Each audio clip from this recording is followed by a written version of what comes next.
Around 4 p.m. this afternoon, some cabinet ministers' emails pinged with an invitation to number 10 tomorrow. A meeting, 5 p.m., 1 hour long. The invitees are mostly the same people who sat on the S&N Strategy and Negotiation Subcommittee, which last met in June this year. It was charged with shaping strategy. As recently as the last couple of weeks, sources at the center of the government operation thought this committee had been disbanded. Some former members of the committee were beginning to wonder the same. Private secretaries were asked to get on the grapevine and find out what it might be about. But most participants seem to have guessed. Ollie Robbins and his negotiating team in Brussels have been celebrating significant progress in the talks about the exit terms of Brexit, the Article 50 negotiations, and tomorrow the PM will try to get political backing for where they have got to.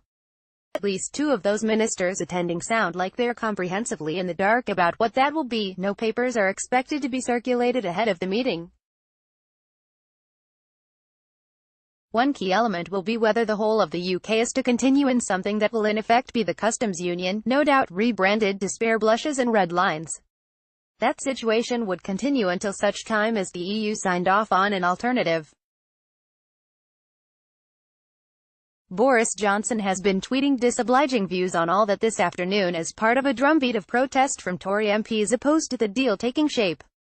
The other key element is what checks would happen on goods that are traded between Britain and Northern Ireland. The DUP want nothing that makes Northern Ireland in any way a separate entity for customs or regulations purposes from the rest of the UK. Their MPs have been briefing menacing messages of intent on preemptively attacking a potential betrayal of the union by the government. Some in the government say they are fully aware of the DUP's blood red lines, and are not about to fall into the trap of crossing them. The DUP say they still haven't seen text and are ready to vote the deal down if and when it comes to the Commons.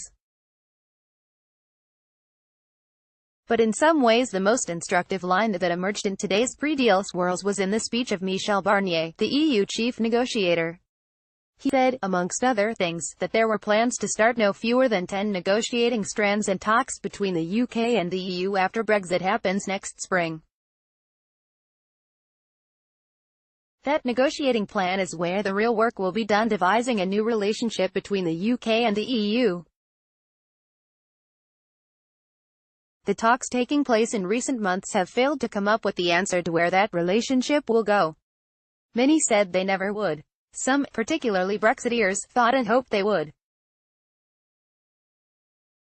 Many Brexiteers fear the way the exit has been negotiated, keeping the UK in the customs union, indeed though probably not in name, will skew that future relationship and act like an anchor that holds the UK close to the EU institutions, preventing the dreamed-of day when the UK could go its own way.